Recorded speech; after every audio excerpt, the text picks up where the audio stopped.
Hey guys, this is Joe, founder and host of Startuprad.io.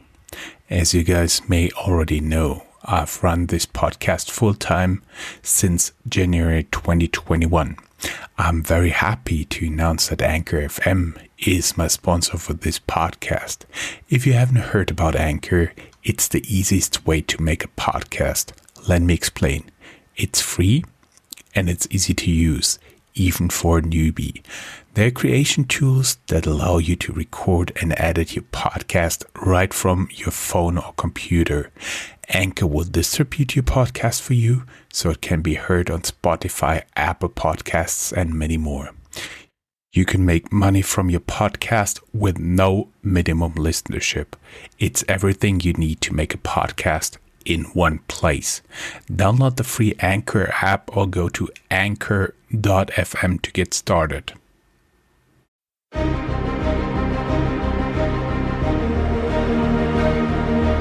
Welcome to Startuprad.io, your podcast and YouTube blog covering the German startup scene with news, interviews, and live events.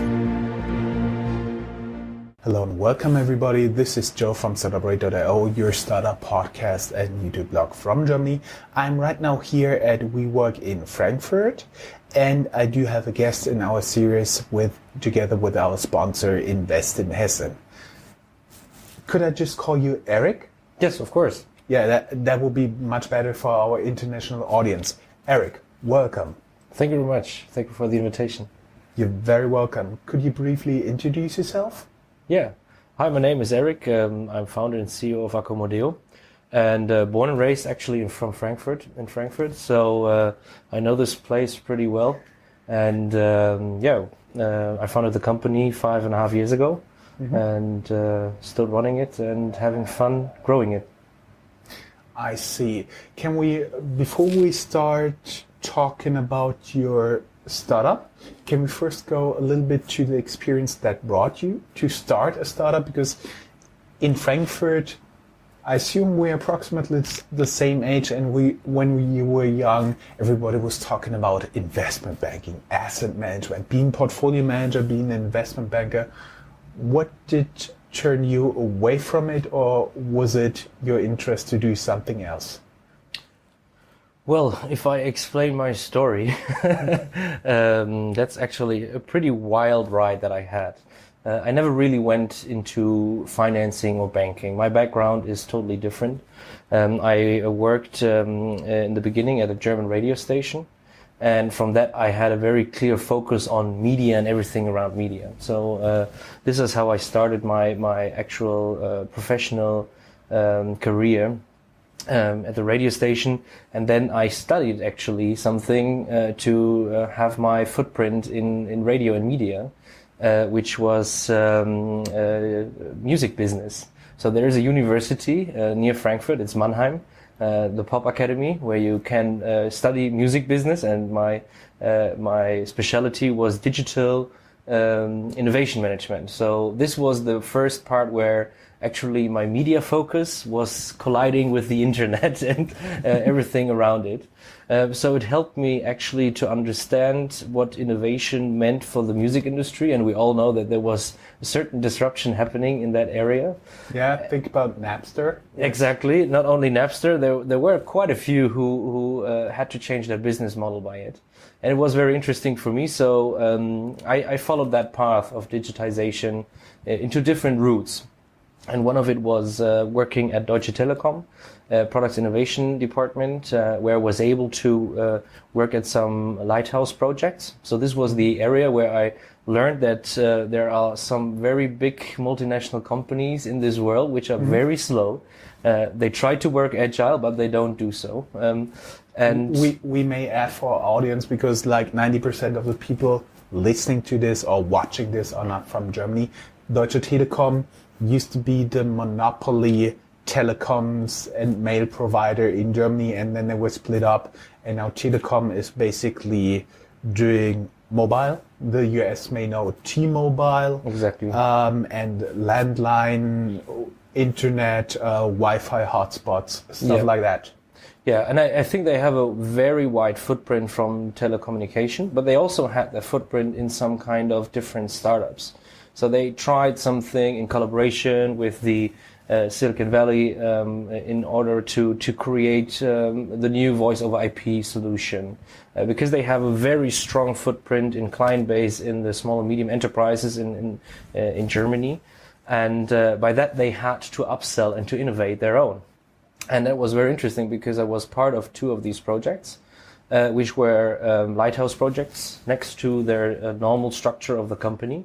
So for me, it was the opportunity to have a little bit more of startup spirit inside of Germany, which was during that time still very unknown because everybody was traveling to Silicon Valley and somewhere abroad, but nobody really was looking into the own markets and what actually that was meaning for Germany and how to actually implement it. So it was very good learning for me to see that there is some kind of communication differences and also some cultural differences about working in a German company, collaborating with some startups from the valley. And for me, it was a clear thing that I decided not to go further with a multinational company because it was too slow for what I was passionate about. So I started to work on my own, and I was a consultant for different companies. I had my own company doing online optimization of different kind of point of sale optimization. We used eye tracking. And with the eye tracking, it was possible to do all kind of tests. And this was really interesting to see how people interact with homepages, how people interact with video, how people interact with all kind of digitization. And this measurement brought me next steps. And in the end, there was this big situation that I had my second studies of digital pioneering, another well-sounding master's degree, where the idea is that this digital innovation or business case innovation is trying to bring in the classical methods of disruption and innovation into bigger companies. Mm-hmm. So to support entrepreneurship, but also entrepreneurship in existing environments. And it was very helpful because during that time, together with my former flatmate, we had the idea about Acomodeo, and by that we had practically a university idea brought into life. That is actually the point, because you started out talking about like Pop Academy in Mannheim, like a Deutsche Telekom, and I always thought, where do we get like closing the ring towards a prop tech startup? Because I do believe you're more or less like now doing a prop tech startup, right? Prop tech, I wouldn't think so, because the service that actually is used is the booking engine for our corporate clients. Mm-hmm. I would call it more a business travel startup. Because what we deliver to our client base, and the client base is very clearly multinational corporates that have the need of apartments all around the world. We provide them one simple platform where they can book apartments all around the world from 1 year up to from 1 day up to 2 years.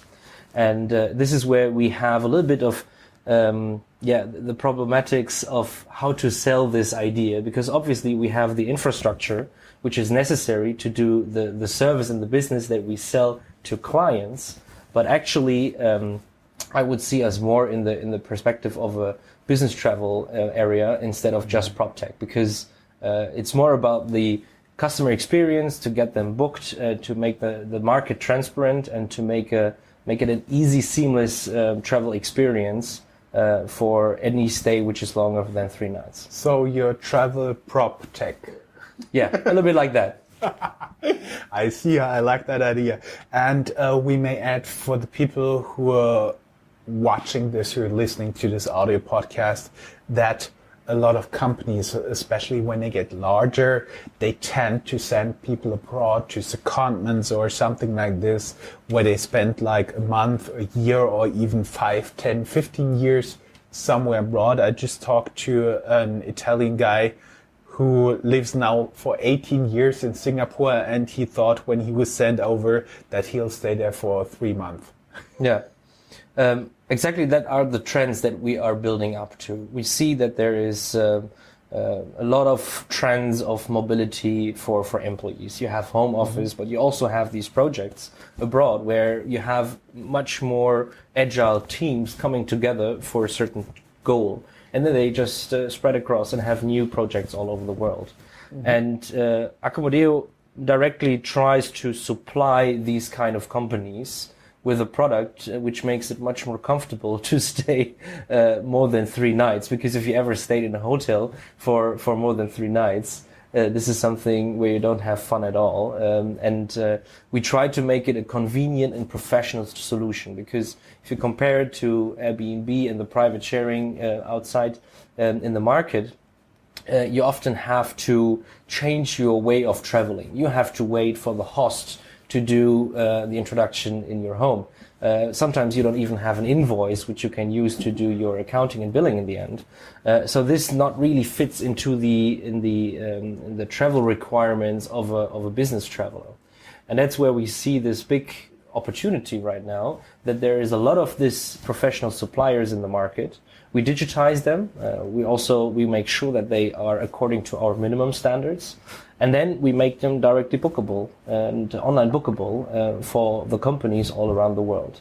And this is where this really helps to do all kind of relocation cases, project cases, but also, of course, if you have new hires, to get them to a location and give them an easy start, because then, of course, our average length of stay is around 60 nights. During that period of time, having a rental flat agreement or all kinds of complicated stuff managed is not very seamless. If I do understand it right, let us think from like the perspective of a startup founder who is now looking for an apartment for people like for 2 months, 60 days in New York. What would he need to do to start doing business with you guys? It's actually very easy. We have our own public available platform, which is accommodeo.com. So you just go on there. If you register, you have access as a company account. You have access to our pre-negotiated rates for corporates. And then you can do a search. We have a lot of inventory in some destinations, which you can directly book up to 2 years. And also, if you're not happy with the results you see in the first site, you can do a special inquiry. And then our system goes and matches to the suppliers that are in the same region that you're looking for, which are matching to your pricing, which are matching to your special requests. And then we ask them to provide an offer, which you can then directly book. This is the approach for everyone to start. Providers, you're saying providers, what I have in mind is something like service departments, where basically you go for work, you have furniture, you have everything in there, you just drop your stuff there, you start living there for 2 months, you get cleaning service, laundry service, and you only shop your food and you don't need to take care a lot of the apartment. Is that what you have in suppliers? Exactly. So we make sure during our onboarding process, there is actually no opportunity for a provider to onboard himself and be directly available online. So we always have a review process where our procurement team takes a look into these suppliers, checks if there is a professional running business behind it that can do invoicing, that the services that we require are included. That means cleaning, but also to have the furniture and certain services on site, and as well that we have the amenities double checked, because if you know this problem, if you're looking for a hotel, you have tons of information about a pool, spa, restaurants, everything connected to the property, but you never really know what's inside your room. And that's exactly where our approach is a little bit more detailed into the rooms. We have the information if there is a toaster, if there is a fully equipped kitchen, or if it's just a small pantry, because that's the necessary information the traveler is looking for if he wants to stay for a longer period of time. And that's what we check during the onboarding. And then if this is reviewed, we put it online. And that's how we make sure that this complete environment of Acomodeo always fits to the minimum requirements, and that people can reliably use this solution to book all over the world and don't have to hesitate about any problems there. I was now having several questions. Like, first, what is kind of a trend you are seeing now? Like, you see more demand for like furnished apartments in, let's say, Singapore or somewhere in Asia, or you see Africa or South America coming, and is there still like a huge demand in the United States or something like that? Let me put this a little bit into a different phrase, because we actually have the issue. We have a very clear client base. Our solution is designed for multinational corporates, so that we integrate into their travel policy, and then we supply this corporate for, let's say, everything from 4 nights on worldwide. So what we see in our own performance right now is the representation of more than 16 multinational clients that we have right now, and these they are spread across all over the world. What we can say, for example, is that they have always a very clear footprint, which is matchable to their competitors, which is very interesting to see, because it helps us, for example, to do sales. We have one big client. He's from the technology perspective, and its big opponent from the US actually has the same destinations where they have their relocation and projects happening. And for us, it's very cool, because by that we can very narrow our focus to the destinations that are important. So our procurement can directly go into these and enable them and enrich them. And for us, it's very good, because we can have a much easier process, or aligned process, because we don't have the B2C approach where we have to go into a certain market and sell it out to almost everyone. So we have a very clear target group, and we help them to supply. But what we see is that there is a lot of traction right now in the Indian and Chinese market. So especially from our German companies, which have their strongest footprint in Europe. The biggest destinations after Germany is the US, and then there's already India and China.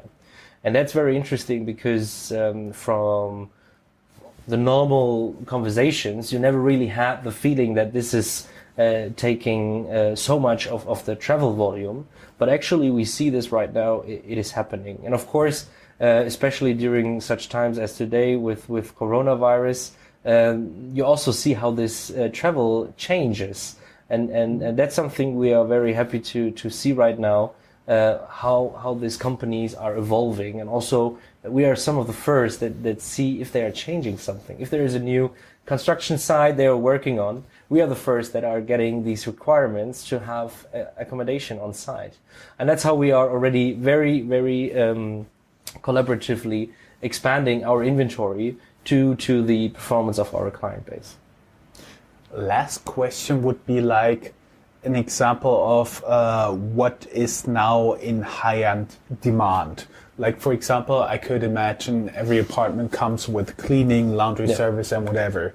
Are there like apartments and people that request like special dog walking service or something like that comes with the apartment, like pet friendly, whatever? Yeah, I think what we see is that, especially for projects, the comparability is very clearly to a hotel. They just look for a more comfortable alternative and want something where they can also feel at home.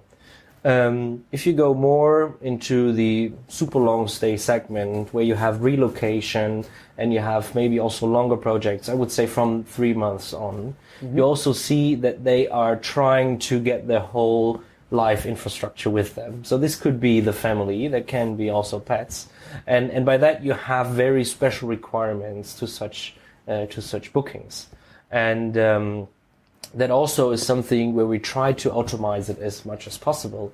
But still, you have to do this a little bit different, because if you do, for example, a full year of booking, that could be 28 to 35,000 euros worth of booking volume. Something you would never really do easy online without having any personal on the contact. cell phone. And actually we have this now. So the first clients which are used to our solution, they do such bookings, and that's That's crazy, because that's something we never really believed in when we started. Of course, we had this hope, but now we see that the more we are integrated into companies, the more they understand that this is something in the idea of the company, because of course the company saves a lot of money by switching from a classical hotel to supply to apartments, because they're much cheaper in operations, and by that it's also in the interest of the company.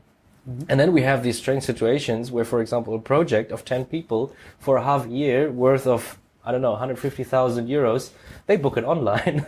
And that's, of course, the point where we try to make it not only a digital platform, but also a service combination to make it, but to make it an efficient service combination. So that's typically where we say there is no computer says no at Acomodeo. We always try to find a solution for our travelers, and that means to include and also to specialize on these special needs that are definitely connected to all kind of these bookings. But this could contain almost everything, from a parking lot, which is the easiest part, from people that require breakfast even if they stay a half a year, up to the pets and family support. So this could be everything. Mm-hmm. To kind of wrap this interview up, you are now located and headquartered here in Frankfurt. You see an advantage in that? So as I said in the beginning, born and raised in Frankfurt, I know this area, so it was a very easy idea for me to remain here. If you look into the German structures of startups, that may not be the best idea to start a startup, because things are a little bit more complicated here. Starting from a very high rent, also very high personal cost, because you compete to existing strong businesses here in the area. So I think starting and ramping up a business could be done much easier than in Frankfurt. But there is a big upside of Frankfurt. We have tons of our target group, the multinational corporates, directly around the corner. So doing our direct sales, this was the place to be.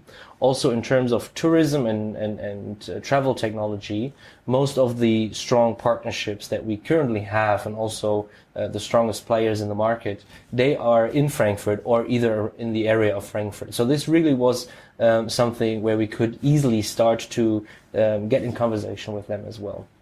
One bigger point is, as I said, we have a German client base that's traveling all around the world. Right now we have more than 500,000 contracted units in more than 150 countries. So a big benefit of Frankfurt is that we have an airport where we can fly all over the world and have very good connections. So this is how we developed during the last 5 years, and also had our global footprint supported by the location of Frankfurt, because we have international employees right now. We have more than 16 different languages which we can speak from our headquarters. Additionally to that, we have employees in India that are supporting the Southeast Asian market. We have an office in New York, which we started with the German Accelerator program. And for that, we have our footprint also to Americas, because they really have the need for a local person to contact for. Everything they have to do with Europe, that's not easy and convenient for them. So we understood this market need, and we also supported that. And yeah, right now I think this is the setting that we are actually pretty happy with, because we can do a lot from Frankfurt. It's not restricting us in a lot of ways. And it also is pretty easy for us to connect into all other parts of the world and make sure that we can do our business most efficiently. It was a little bit more complicated to ramp it up, but in the end it was the right decision, because for a B2B startup, as I would see Acomodeo, this is a better location for us here than any other location in Germany. Great. So only thing left for me to say is thank you very much. It was a pleasure having you as guest. Best of luck, and we let our viewers determine if you are a prop tech, a travel tech, or a B2B startup, or Great. everything. Thank you very much. Thank you for the opportunity. Thank you. That's all, folks. Find more news, streams, events, and interviews at www.startuprad.io. Remember, sharing is caring.